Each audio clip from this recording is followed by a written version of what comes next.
Bonsoir à tous, jeudi 9 mai, bienvenue dans le 7-8 journal de TV78. C'est le tour d'horizon de l'actualité locale et régionale. Tout de suite, les titres de cette édition.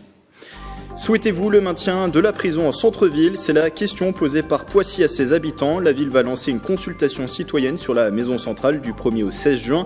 Fin mars, une partie du mur d'enceinte extérieur s'effondrait, relançant le débat sur la vétusté du site. C'était une promesse du maire Didier Fischer lors de son élection à Coignères, créer des conseils de quartier, des espaces de discussion pour les administrés afin de s'exprimer sur des sujets du quotidien dans la commune. Mardi soir, une deuxième réunion se tenait à la maison de voisinage. Enfin, le livre est proposé par le service patrimoine et inventaire de la région Île-de-France. Son titre, Le patrimoine de Mantes-la-Jolie, un passé en éternel devenir. 160 pages pour connaître les richesses de la ville du nord des Yvelines, ses fortifications, son hôtel-dieu ou encore sa collégiale gothique. Reportage et invité dans ce journal. Et puis nous parlerons en plateau de la jolie soirée cinéma. Au programme demain soir, c'est au Grenier à Sel-Attrape. Et les images d'abord de cette cérémonie ce matin à Versailles. Le préfet Jean-Jacques Brault a présidé l'hommage aux policiers morts en service en présence du président du Sénat Gérard Larcher et de la procureure de la République de Versailles. Le préfet a profité de la cérémonie pour récompenser Carla, une chienne de l'unité cynophile. Elle a reçu la médaille pour acte de courage et de dévouement.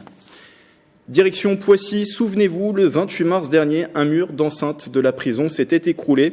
En réponse à cet incident, le maire Carl Olive a lancé une consultation citoyenne. Question, le déplacement ou non de la maison centrale en dehors du centre-ville. Les précisions de Michael Elmidoro.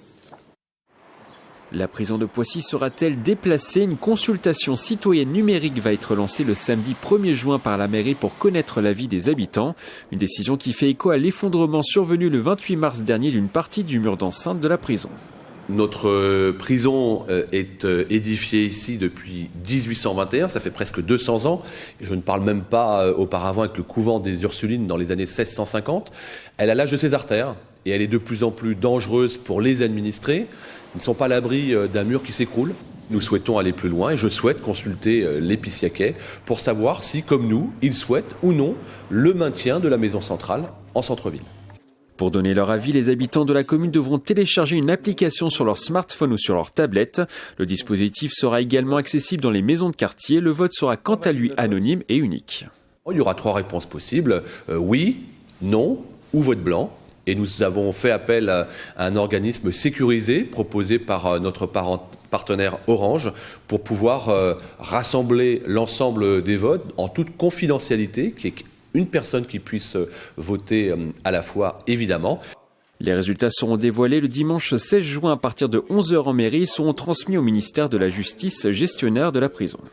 Il est évident que si les Pissiacaises et les Pissiacais allaient dans le sens d'un non-maintien, donc d'un transfert de la prison ailleurs que dans le centre-ville, ça nous donnerait plus de poids et, je ne veux pas dire de pression, mais plus de poids et plus d'arguments encore pour valider ce que nous souhaitons depuis des années ici à Poissy. Selon l'élu, le déplacement de la prison sur un autre secteur de la ville coûterait près de 80 millions d'euros contre 60 millions pour une rénovation promise par l'État. Pour la remplacer, différents projets sont à l'étude comme un musée ou des espaces verts. Toujours à Poissy, la visite mardi de Franck Riester, le ministre de la Culture, est venu inaugurer le musée du jouet. Il rouvre officiellement au public ce week-end après 3 ans de travaux. Créé en 1976, le lieu possède une collection de 14 000 objets datant des 19e et 20e siècles. Les façades, la toiture et l'intérieur du musée ont été rénovés. Coût du chantier, 3 millions d'euros, financé notamment par l'État et le département des Yvelines.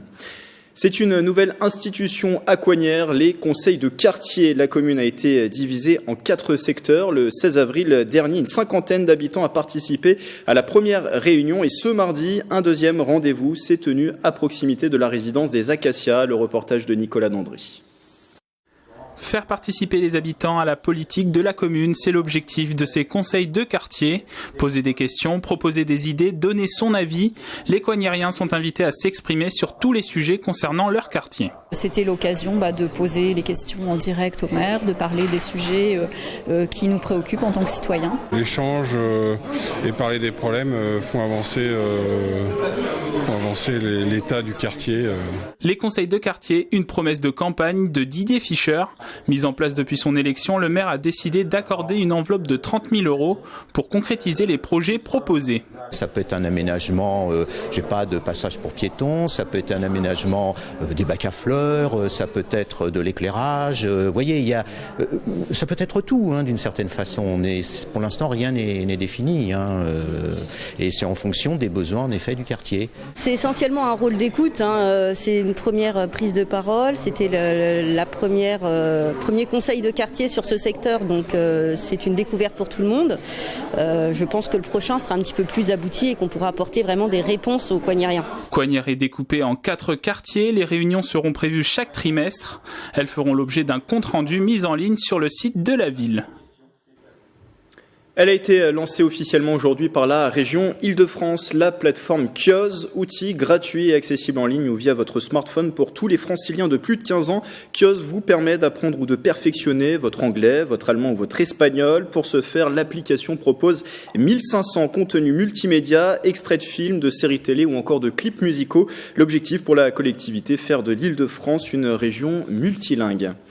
L'Île-de-France toujours, mais cette fois-ci par le biais de son service patrimoine et inventaire qui publie ce livre, Le patrimoine de Mantes-la-Jolie, un passé en éternel devenir. C'est aux éditions Lieu-dit, 160 pages illustrées sur le patrimoine et l'histoire de la ville yvelinoise. Et c'est un livre préparé sous votre direction, Julie Corteville. Bonsoir. Bonsoir. Vous êtes la chef du service patrimoine et inventaire de la région Île-de-France. Alors avant de parler de l'ouvrage, je vous propose de regarder ce reportage. L'un des lieux phares de Mantes-la-Jolie, c'est bien sûr sa collégiale gothique, petite sœur de Notre-Dame de Paris. Par son aspect, elle a été érigée au XIIe siècle et l'édifice a vu passer des personnalités telles que les rois Saint-Louis, Philippe Auguste ou plus récemment le général de Gaulle. Regardez ce reportage de Michael Elmidoro. Elle fascine depuis 9 siècles les Mantais. La collégiale Notre-Dame, à l'origine lieu de prière pour les chanoines, a été construite vers 1150. L'édifice dispose de 3 portails ainsi que de 2 tours de 55 mètres de haut, ce qui lui vaut le surnom de petite sœur de Notre-Dame de Paris. Elle ressemble à Notre-Dame, mais elle s'est aussi inspirée d'autres cathédrales, comme Senlis-Soulan. Malgré tout, c'est vrai qu'on peut penser qu'après la réussite de Notre-Dame de Paris, puisque celle-ci a été construite un peu après, sans doute a-t-on repris certains éléments. À l'intérieur, des vitraux rendent hommage aux personnalités passées par le lieu de culte, Saint-Louis ou encore Philippe Auguste. Mais pour contempler l'un des trésors de la collégiale, il faut prendre un peu de hauteur. Vous voyez comme c'est beau, là, à cette hauteur. Une rosace installée au XIIIe siècle représente sur 8,50 mètres de diamètre le jugement dernier. On a la chance de l'avoir conservée. Je veux dire, il n'y a pas beaucoup de vitraux qui ont été conservés intégralement. Elle a été restaurée. Elle a été restaurée très vite. Et il semble que même Saint-Louis ait donné de l'argent dans les années 1247 pour restaurer la rosace. Mais on a quand même là un certain nombre de panneaux d'origine, presque tous. Témoin de l'histoire, la collégiale a traversé le temps et l'histoire de France. Malgré les bombardements des Américains le 30 mai 1944 lors de la Seconde Guerre mondiale, l'édifice a survécu. Pendant la Révolution française, les murs extérieurs ont également été en partie dégradés. Les révolutionnaires s'en sont pris au portail avec évidemment toutes les statues qui représentaient des figures humaines. Bon, je vais passer sur les détails, mais on a vu comment certaines têtes étaient littéralement décapitées. C'est les révolutionnaires qui ont fait ça, absolument. Le lieu laisse également place à de nombreux fantasmes. Selon la légende, le cœur du roi de France Philippe Auguste, mort le 14 juillet 1224 à Mantes, serait toujours présent dans le cœur de la collégiale. Une théorie non validée à ce jour. Plus récemment, c'est la toiture et ses formes géométriques qui interrogent les passants. Donc on a dit un tas d'histoires. Pourquoi la collégiale n'a-t-elle pas souffert des bombardements allemands? Jamais été bombardée par les Allemands, évidemment. Eh bien parce qu'il y avait des croix gammées sur le toit. Bon, ça c'est des sornettes. Si vous regardez bien, il ne s'agit pas de croix gammées, mais plutôt de croix contrepotentiées qui rappellent les armes de Thibaut V de Champagne, lequel aurait, semble-t-il, financé la toiture. Des histoires et des trésors qui attirent plusieurs dizaines de milliers de touristes chaque année dans cette collégiale, classée monument historique depuis 1840. La collégiale et bien d'autres choses à voir à Mantes-la-Jolie. Ce livre, Le patrimoine de Mantes-la-Jolie, un passé en éternel devenir, dresse l'inventaire justement de ce patrimoine. Les textes sont signés de Roselyne Bussière et je rappelle que c'est un ouvrage sous votre direction, Julie Corteville. Pourquoi choisir de traiter la ville de Mantes-la-Jolie comme sujet ? L'inventaire du patrimoine qui a été créé en 80 s'intéresse aux grandes villes, aux villes moyennes d'Île-de-France qui structurent vraiment le territoire. C'est-à-dire que quand on pense au patrimoine d'Île-de-France, on pense spontanément aux grands monuments, château de Versailles, etc. Or, le patrimoine d'Île-de-France réside vraiment essentiellement dans ces villes moyennes qui, à la fois, sont représentatives de l'histoire d'Île-de-France. On a vu que la grande histoire nationale s'était déroulée aussi à Mantes. Des grands faits historiques pour la France. Et en même temps, ce sont des palimpsestes d'architecture, c'est-à-dire qu'on peut y lire toutes les étapes historiques majeures de la construction de l'Île-de-France et, par conséquent, toutes les étapes de l'architecture. Et justement, alors pourquoi c'est une ville intéressante en termes d'histoire de patrimoine ? Finalement, quels sont les sites remarquables à Mantes-la-Jolie ? Alors, elle est fabuleuse parce que elle a une histoire très longue. L'ouvrage qui est ici, alors il y a beaucoup d'ouvrages déjà décrits sur Mantes. D'accord. Je pense que l'apport de cet ouvrage de Roselyne Bussière et de Laurent Cruzic pour les photos, et qu'il fait à la fois une synthèse. Donc, comme je parle de palimpseste, c'est que il déroule depuis la chapelle de Gassincourt au XIIe jusqu'au Val-Fouré aujourd'hui, toutes les étapes, et on l'aborde vraiment en termes de patrimoine parce que on essaye de comprendre comment a évolué ce territoire et quel est l'état du patrimoine du plus ancien au plus contemporain aujourd'hui. D'ailleurs, c'est dit sur la 4e de couverture, c'est finalement difficile de voir une logique à travers tout ce patrimoine. Vous le dites, un patrimoine médiéval et aujourd'hui le grand ensemble du Val-Fouré. C'est aussi ça l'objectif de l'ouvrage, c'est donner une logique finalement à tout ça. Absolument, c'est cette pédagogie de l'histoire. Sans raccourci, sans idée reçue. C'est vrai que si on dit Mantes aujourd'hui, on pense soit collégiale, soit Val-Fouré. Et en fait, ce que fait apparaître cet ouvrage, c'est toute la densité du patrimoine qui ne se limite pas à ces deux extrémités. On a à Mantes, et on le voit dans l'ouvrage de Roselyne Bussière, grâce aux photos de Laurent, des hôtels particuliers, des maisons de bourg, des cités-jardins. Et puis, il ne faut pas oublier que Mantes, c'est aussi un exemple en Île-de-France de modernité. On a des couples assez fascinants, maires-architectes, qui vont complètement faire rentrer Mantes dans le XXe siècle. Je pense notamment à Raymond Marabout, qui va être le grand architecte de l'entre-deux-guerres, puis Raymond Lopez, qui va amener toute la modernité à Mantes, qui va aller jusqu'au Val-Fouré. Mais il faut imaginer que ces modèles urbains, que ces deux architectes urbanistes vont concevoir pour Mantes, sont en France à ce moment-là complètement novateurs. D'accord. Et le titre, Un passé en éternel devenir, pourquoi c'est ce que je vous expliquais.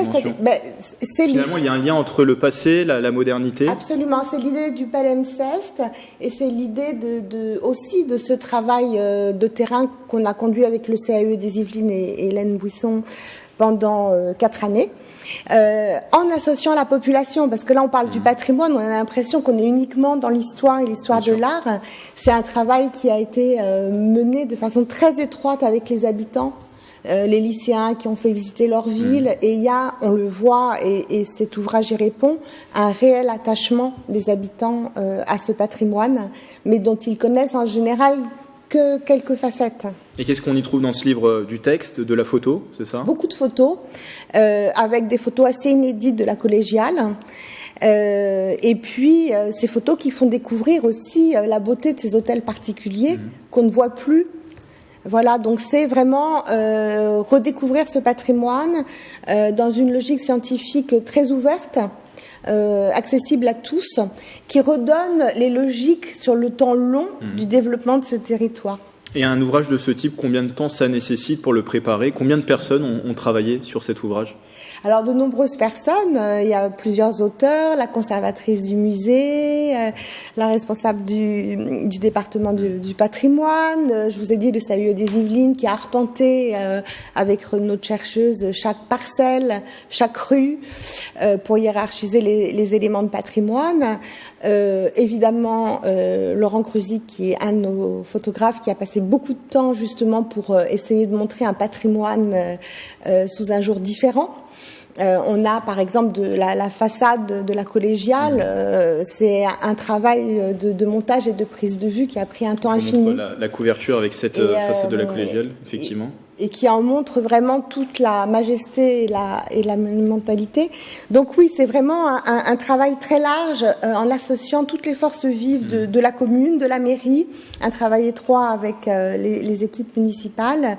Et on est aussi très fiers de ça parce que l'inventaire, c'est très important pour connaître le patrimoine. Mais la meilleure protection du patrimoine, vous savez, ce sont les habitants. Et donc sensibiliser et travailler avec les habitants, c'est extrêmement important. Extrêmement important. Un mot juste pour terminer sur le service patrimoine et inventaire de la région Île-de-France. Quelles sont ses missions à ce service? Alors vous savez que ce sont des missions qui ont été définies par Malraux en 64.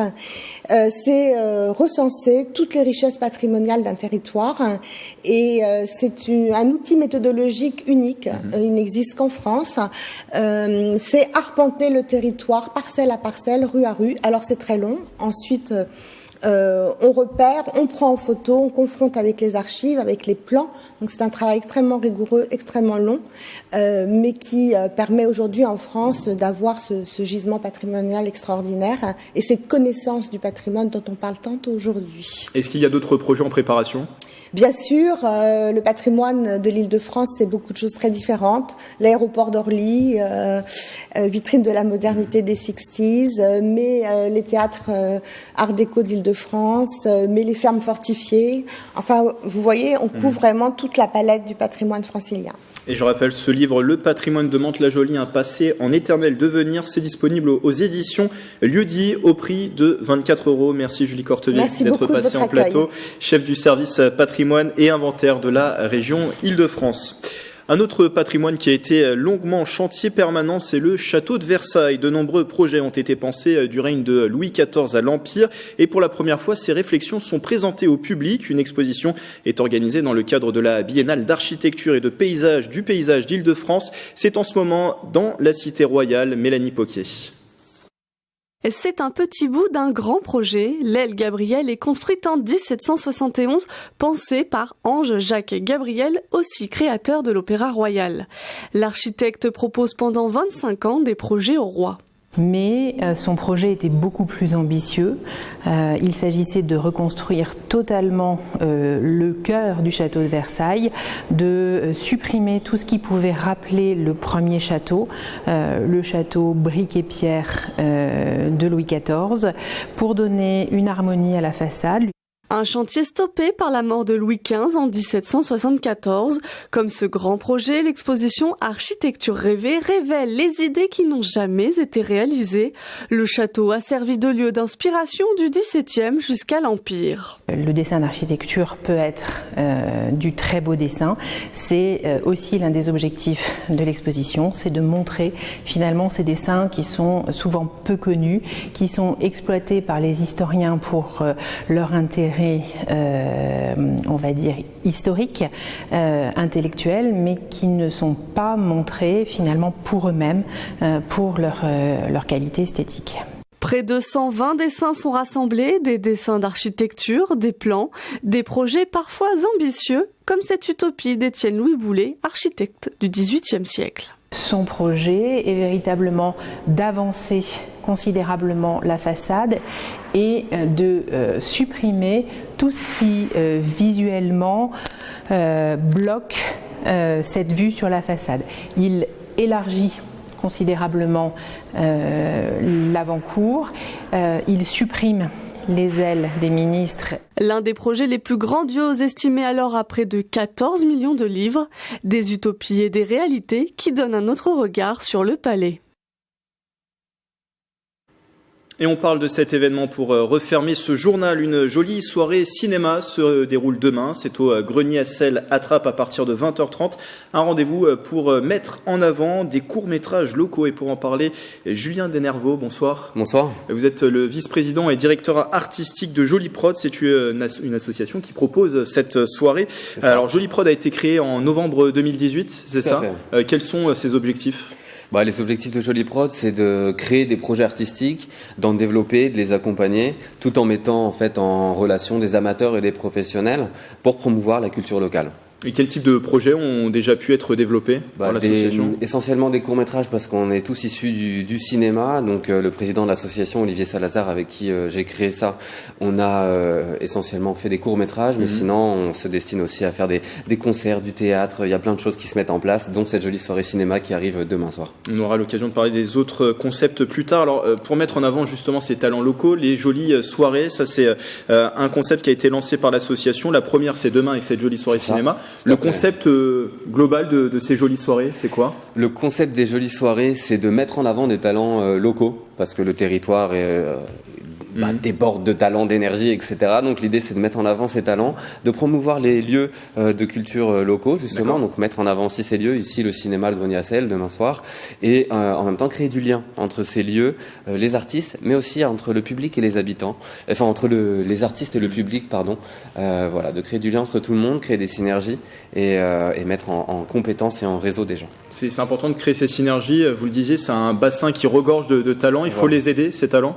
Il faut les aider et je pense que c'est important de mettre en avant des choses qui le sont peu, parce que du talent, il n'y en a pas que sur des trucs nationaux, médiatisés énormément. Il y en a aussi chez nous et les lieux sont ouverts à notre disposition, juste au pas de nos portes. Il n'y a pas besoin de monter sur Paris, à la capitale ou autre dans des grandes salles. Ici, il y a des superbes salles qui proposent des événements et je pense que c'est important d'aller découvrir les talents d'ici et ces salles. Et comme cette salle du Grenier à Sel à Trappes qui est un cinéma avec cette jolie soirée cinéma, c'est demain donc vendredi à 20h30. Le concept là pour le coup, on va être sur du film, sur du court-métrage. Là, on est sur une projection de court-métrage avec 10 réalisateurs qui viennent du coin, donc de Trappes et des environs de Trappes. On a été énormément soutenu par la ville de Trappes et par le Grenier à Sel pour organiser cette soirée. D'ailleurs, au passage, je les remercie. Et le concept, c'est de projeter des films et d'échanger avec les réalisateurs. C'est-à-dire que vous venez, vous asseyez dans la salle, vous voyez un film, c'est des courts-métrages, forcément vous allez avoir des questions et vous pourrez tout de suite poser les questions aux réalisateurs ou aux acteurs parce que les équipes des films seront présents demain soir dans la salle du Grenier à Sel. Donc l'idée, c'est d'échanger tous ensemble et de montrer un peu ce qui se fait localement. Et vous le disiez, c'est des réalisateurs qui viennent des environs de 50 ans Yvelines, de Trappes, c'est ça ? C'est ça, tout à fait. Donc de Trappes, 50 ans Yvelines environ, Villepreux, Guyancourt, Montigny, Élancourt, un petit peu de toute l'agglomération. Beaucoup de Trappes aussi, puisqu'on a fait un appel à projet sur Trappes. Et ensuite, l'idée, c'est ce que je disais, c'est d'échanger avec eux. Et vous allez voir qu'il y a quand même des films, des jeunes films, des réalisateurs très très jeunes c'est leur premier film, et des films plutôt semi-professionnels qui ont déjà remporté des prix dans des festivals. Donc pareil, les réalisateurs vont se rencontrer entre eux et peut-être créer des projets ensemble plus tard. Et quel type de court-métrage on pourra voir demain ? Sans tout dire, mais quel sujet, par exemple, ça peut traiter ? Il y a de tout sujet. Ça va être aussi bien dramatique que de la comédie. On va toucher des sujets plus sensibles, plus que d'autres, par exemple sur les violences conjugales ou sur les meurtres, comme on peut y avoir des trucs sur l'homophobie ou autre. Enfin, il y a plusieurs choses. Je peux pas tout dire. Il faut venir demain. Il faut venir pour voir. Il y a des surprises forcément. Et vous le disiez, ça c'est important qu'il y ait des courts-métrages semi-professionnels, des courts-métrages un peu plus amateurs, ça c'est aussi une volonté de la soirée. C'est l'objectif de la jolie soirée, c'est-à-dire que oui, on va montrer au public des talents locaux, mais c'est aussi que les talents entre eux puissent profiter des expériences des uns et des autres pour pouvoir ensuite se créer leur propre réseau professionnel pour pouvoir avancer. Pour y assister à la soirée, est-ce qu'il faut s'inscrire au préalable ? Non, il y a un événement sur la page Facebook de Jolie Prod. Vous pouvez y aller pour avoir toutes les informations. Le site s'affiche, la page Facebook. Voilà, le site est en cours de création, on s'excuse.